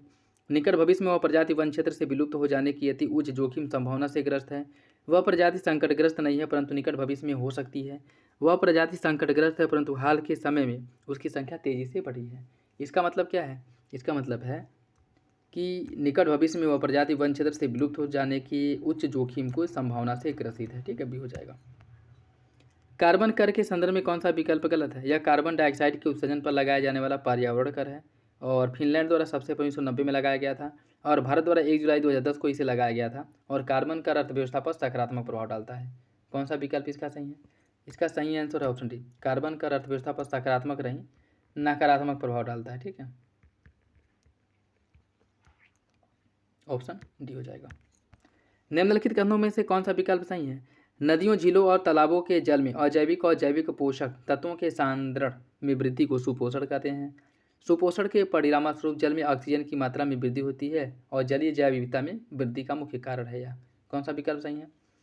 ऑप्शन ए सही हो जाएगा। देखिए, सुपोषण की स्थिति में जो जलीय क्षेत्र हैं उसमें ऑक्सीजन की मात्रा कम हो जाती है। ठीक है, ऑक्सीजन की मात्रा कम हो जाती है जिससे जलीय जीव जो हैं यह मरने लगते हैं। तो पहला सही, दूसरा गलत है। सौर कलंक सूर्य के अपेक्षाकृत ठंडे भाग हैं। सौर कलंक प्रबल चुंबकीय विकिरण उत्सर्जित करते हैं जो पृथ्वी के बेतार संचार व्यवस्था को बाधित कर सकता है। इसका सही आंसर ऑप्शन बी। दोनों विकल्प सही है लेकिन व्याख्या नहीं करता है। ठीक है, नेक्स्ट देखिए, इसमें सूची फर्स्ट को सूची सेकेंड से समित करना है। कोस्कोग्राफ का खोज किसने किया था? इसका खोज किया गया था जेसी बोस द्वारा। ग्रामोफोन का खोज किया गया था एडिसन द्वारा। लाउड स्पीकर का खोज हॉरेस शॉर्ट ने किया था, और सुपर कंडक्टिविटी की खोज HK ओनस ने। सही आंसर है ऑप्शन बी, 4 1 2 3, ऑप्शन बी हो जाएगा, ऑप्शन बी। भारत में बजट निम्नलिखित में से कौन सा अनुमान या अनुमानों को व्यक्त करता है? विगत वर्ष की वास्तविक प्राप्ति, चालू वर्ष के बजट अनुमान एवं संशोधित अनुमान और आगामी वर्ष के प्रस्तावित बजट अनुमान। इसका सही आंसर हो जाएगा ऑप्शन डी। सभी विकल्प सही हैं। सिखों का खालसा में रूपांतरण किस गुरु ने किया था? सिखों का खालसा पंथ में रूपांतरण किया गया था गुरु गोविंद सिंह द्वारा। ऑप्शन सी हो जाएगा, गुरु गोविंद सिंह द्वारा। और गुरु गोविंद सिंह की अगर हम बात करें, इनके द्वारा 1699 में खालसा पंथ का स्थापना किया गया था। ठीक है, खालसा पंथ का स्थापना, ऑप्शन सी। निम्नलिखित में से कौन सा बौद्ध तथा जैन दोनों धर्मों में समान रूप से विद्यमान नहीं है? वेद प्रमाणन के प्रति अनास्था, आत्मदहन, अहिंसा। इसका सही आंसर है ऑप्शन डी, केवल 2, आत्मदहन। ये जैन मानता है लेकिन बौद्ध नहीं मानता है। ठीक है, जैसे जैन धर्म में सर्वरा निर्जरा के माध्यम से जो है, सर्वरा निर्जरा के माध्यम से मृत्यु को प्राप्त करने की बात की गई है। ठीक है, सलेखना संथारा जो है। बाकी बौद्ध धर्म में ऐसा कुछ नहीं किया, कहा बोला गया है। ठीक है, डी हो जाएगा।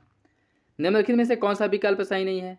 देवी कौड़ा उड़ीसा में है, और पिचावरम जो कच्छ वनस्थली है केरल में है, अचरा रत्नागिरी है महाराष्ट्र में, और मुथुपेट है तमिलनाडु में। कौन सा विकल्प सही नहीं है? इसका सही आंसर अभी पिचावरम जो है यह केरल नहीं तमिलनाडु में है, बी गलत है। निम्नलिखित कथनों पर विचार कीजिए। इंद्र नारायण द्विवेदी, मदन मोहन मालवीय, गौरी शंकर मिश्र और जवाहरलाल नेहरू किसके द्वारा 1918 में यूपी किसान सभा का गठन किया गया था? देखिए, इसमें इंद्र नारायण द्विवेदी थे, मदन मोहन मालवीय थे, गौरी शंकर मिश्र थे, जवाहरलाल नेहरू इसमें शामिल नहीं थे। ठीक, 1 2 3 1 2 3 ऑप्शन नहीं हो जाएगा। शुद्ध राष्ट्रीय आय से तात्पर्य क्या है? शुद्ध राष्ट्रीय आय से क्या तात्पर्य है?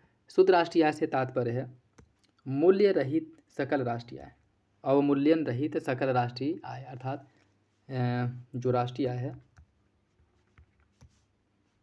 राष्ट्रीय आय है, यह बराबर होता है सकल राष्ट्रीय आय माइनस मूल्यह्रास, जो अवमूल्यन है, इसको जब उसमें से माइनस कर दिया जाता है तब हमें प्राप्त होता है। ठीक, ऑप्शन डी हो जाएगा। उत्तर प्रदेश में स्टेम आम का उत्पादन कहाँ होता है? उत्तर प्रदेश में स्टेम आम का उत्पादन होता है सहारनपुर और मेरठ में, सहारनपुर और मेरठ में, ऑप्शन सी हो जाएगा। 53 मिलियन प्लस नगरीय संकुलों, नगरों में सबसे अधिक नगरीय संकुल नगर किस राज्य में है? यह जो है सबसे अधिक है केरल में, सबसे अधिक है केरल में। ठीक है, देखिए 53 मिलियन प्लस नगरीय संकुलों में सबसे अधिक नगरीय संकुल उत्तर प्रदेश में है, और उत्तर प्रदेश अगर विकल्प में नहीं है तो दूसरे स्थान पे केरल है। ठीक है, दूसरे स्थान पे केरल है, और इन दोनों में जो नगरीय संकुलों की संख्या है वो 7 है, 7 है। ठीक है, डी। दोस्तों, वीडियो अगर अच्छा लगे तो लाइक जरूर कर दिया करें। नेक्स्ट देखिए, इसमें जो गर्म जल धाराएँ हैं इनकी बात की गई है, और इसमें बताना है कि कौन सी धाराएँ जो है गर्म जल धारा है। देखिए, इसकी अगर हम बात करें, जो कौन सी गर्म जल धाराएँ हैं, इसकी अगर हम बात करें, इसका सही आंसर हो जाएगा आपका ऑप्शन सी, अर्थात जो ब्राज़ील की धारा है यह एक गर्म जल धारा है। ब्राज़ील की जो धारा है जो अटलांटिक महासागर में प्रवाहित होती है, यह एक गर्म जल धारा है। बाकी आपकी फॉकलैंड, लेब्राडोर और कनारी, फॉकलैंड, लेब्राडोर और कनारी, ये तीनों जो है ठंडी जल धाराएँ हैं, तीनों ठंडी जल धाराएँ हैं, ऑप्शन सी। निम्नलिखित कथनों पर विचार कीजिए। ऑस्ट्रेलिया महाद्वीप से होकर केवल मकर रेखा गुजरती है, ब्राज़ील से विषुवत और मकर दोनों, और मध्य अमेरिकी देश में केवल ग्वाटेमाला से कर्क रेखा गुजरती है। कौन सा विकल्प इसका सही है? इसका सही आंसर है ऑप्शन सी। पहला दूसरा सही है, तीसरा गलत है। मध्य अमेरिकी देश से होकर के कर्क रेखा नहीं गुजरती है। ठीक है, ऑप्शन सी। विकिरण के माध्यम से मनुष्य में सबसे ज़्यादा प्रभाव मस्तिष्क पर पड़ता है, और विकिरण के माध्यम से मनुष्य के अंगों में सबसे कम प्रभाव आँख पर पड़ता है। कौन सा विकल्प इसका सही है? इसका सही आंसर ऑप्शन डी। दोनों विकल्प गलत है। विकिरण के माध्यम से सबसे ज़्यादा जो प्रभाव पड़ता है वह आँख पर और सबसे कम मस्तिष्क पर। ठीक है, डी के सही है, दोनों विकल्प गलत हो जाएगा। 2011 की जनगणना के अनुसार उत्तर प्रदेश में न्यूनतम जनघनत्व वाले 3 जो जिले हैं वो कौन कौन से हैं? वो आपका ललितपुर है, सोनभद्र और हमीरपुर है, ऑप्शन ए। ललितपुर, सोनभद्र, हमीरपुर। ललितपुर का 241, सोनभद्र का 270 और हमीरपुर का 275 है, ऑप्शन ए। नेक्स्ट देखिए, सूची फर्स्ट को सूची सेकंड से सम्मिलित करना है। बोरा जो जनजाति है कहाँ पे पाई जाती है? बोरा जनजाति है ब्राज़ील की, नबा जनजाति है या आपकी सूडान की है, फुलानी जनजाति पश्चिमी अफ्रीका की है, और बंतू दक्षिण अफ्रीका की। 1 2 4 3 ऑप्शन डी। निम्नलिखित पतनों में से कौन सा एक स्वेज नहर का सबसे दक्षिणी पतन है? इसका सही आंसर है ऑप्शन ए। पोर्ट स्वेज जो है यह स्वेज नहर के दक्षिण में है, और इसके उत्तर में जो है क्या है? इसके उत्तर में जो है पोर्ट सईद है। पोर्ट सईद उत्तर में है और दक्षिण में पोर्ट स्वेज है। ठीक है, ऑप्शन ए। नेक्स्ट देखिए, इसमें सूची फर्स्ट को सूची सेकेंड से सम्मिलित करना है। अमृत क्रांति की बात करें, यह नदियों को जोड़ने से संबंधित है। भूरी क्रांति का संबंध ऊर्जा एवं उर्वरक उत्पादन से। सुनहरी क्रांति फल उत्पादन, रजत क्रांति अंडा उत्पादन। 2 1 3 4 ऑप्शन है इसका सही है। नेक्स्ट देखिए, इसमें बताना है कि कौन सा विकल्प सही सुमेलित नहीं है। एशियाई विकास बैंक का मुख्यालय टोक्यो, न्यू डेवलपमेंट बैंक का शंघाई, और AIBI का बीजिंग, और विश्व व्यापार संगठन का जिनेवा। कौन सा विकल्प इसमें से गलत है? इसका सही आंसर ऑप्शन सी। देखिए एशियाई डेवलपमेंट बैंक का मुख्यालय मनीला फिलीपींस में, एशियाई विकास बैंक का मुख्यालय टोक्यो नहीं मनीला फिलीपींस में, ठीक है। बाकी तीनों विकल्प, न्यू डेवलपमेंट बैंक का शंघाई में, AIIB का बीजिंग में, और विश्व व्यापार संगठन जिनेवा। सी। पूर्व की ग्रेट ब्रिटेन के उपनाम से किसे जाना जाता है? पूर्व की ग्रेट ब्रिटेन के नाम से जाना जाता है जापान को, पूर्व का ग्रेट ब्रिटेन कहा जाता है। निम्नलिखित में से किस वर्ष राष्ट्रीय निवेश निधि की स्थापना की गई थी? राष्ट्रीय निवेश निधि का स्थापना जनवरी 2005 में किया गया था, ठीक है।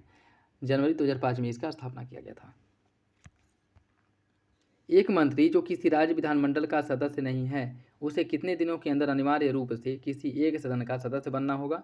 इसका सही आंसर है ऑप्शन ए, 180 दिन, ठीक है। 180 दिन इसका सही हो जाएगा, ठीक, मतलब 6 महीना 6 माह, तो कितना हुआ? 180 तो हुआ, ऑप्शन है। उर्दू को उत्तर प्रदेश की द्वितीय भाषा के रूप में सरकारी मान्यता कब मिली थी? इसे सरकारी मान्यता दिया गया था 1989 में, ऑप्शन बी हो जाएगा। 2011 की जनगणना के अनुसार भारत में 15 से 59 वर्ष की जनसंख्या का जो प्रतिशत है वह कितना है? इनकी जो आबादी है जनगणना 2011 के अनुसार वह 60.3% है, ठीक है। 60.3% है इनकी आबादी। निम्न कथनों पर विचार कीजिए। गंगूबाई हंगल, रोशन आरा बेगम और भीमसेन जोशी किनका संबंध किराना घराने से है? इसका सही आंसर ऑप्शन बी, इन सभी लोगों का संबंध किराना घराने से, ऑप्शन बी हो जाएगा। नेक्स्ट देखिए, कंप्यूटर मॉनिटर से उत्सर्जित होने वाले अल्फा और बीटा किरणें व्यक्ति की आँख के किस भाग पर सबसे अधिक हानि पहुँचाती हैं? यह जो है सबसे अधिक हानि पहुँचाती हैं कार्निया पर, ऑप्शन बी। मनरेगा कामगारों के लिए आधार कार्ड को अनिवार्य कर दिया गया है कब से? यह अनिवार्य किया गया था 2017 से, ऑप्शन ए। नासा के किस उपग्रह द्वारा ओजोन क्षेत्र की उपस्थिति का पता लगाया गया था सबसे पहले? यह इसका पता लगाया गया था निम्बस 7 द्वारा, ऑप्शन सी। निम्नलिखित नियमों में से कौन सा एक सही सम्मिलित नहीं है? वन्यजीव संरक्षण अधिनियम 1972, वन संरक्षण अधिनियम 1980, पर्यावरण संरक्षण 1986 और जैव विविधता अधिनियम 2000 ईस्वी। इसका सही आंसर क्या है? इसका सही आंसर है ऑप्शन डी, जैव विविधता अधिनियम 2000 का नहीं बल्कि 2002 का है, ऑप्शन डी। भूरेलाल कमेटी का संबंध किससे है? भूरेलाल कमेटी का संबंध वाहनों के उत्सर्जन मानकों के बारे में पता लगाने के लिए या इससे सुझाव देने के लिए इसका गठन किया गया था 2014 में, भूरेलाल कमेटी का। अप्रैल 2024 में निम्नलिखित में से किस राज्य सरकार द्वारा आयुषीयन प्रतिनिधियों के पर्यवेक्षण में नीलगिरी ताहर सर्वेक्षण का आयोजन किया गया था? इसका आयोजन किया गया था तमिलनाडु सरकार के द्वारा, ठीक। अप्रैल 2024 में निम्नलिखित में से किस देश द्वारा वर्ष 2030 तक अंतरिक्ष में यात्रियों को भेजने के उद्देश्य से सेंझेऊ 18 मिशन को लॉन्च किया गया है? यह मिशन लॉन्च किया है चाइना द्वारा लॉन्च किया गया है। अप्रैल 2024 में निम्नलिखित में से किस देश ने अवैध प्रवासन की समस्या को रोकने के लिए रवांडा सुरक्षा शरण और अप्रवासन विधेयक को पारित किया है? यह विधेयक पारित किया गया यूके ब्रिटेन द्वारा यह पारित किया गया था, ठीक है, ऑप्शन बी, ऑप्शन डी। अप्रैल 2024 में विश्व व्यापार संगठन WTO द्वारा जारी एक रिपोर्ट के अनुसार डिजिटल रूप से वितरित सेवाओं के निर्यात के मामले में भारत का कौन सा स्थान है? डिजिटल रूप से वितरित सेवाओं के निर्यात के मामले में भारत वैश्विक स्तर पर चौथे नंबर पे है। अप्रैल 2024 में चर्चा में रहा जूस जैकिंग हमला किससे संबंधित है? जूस जैकिंग हमला का संबंध सार्वजनिक चार्जिंग पोर्ट के संभावित दुरुपयोग से है, ऑप्शन डी।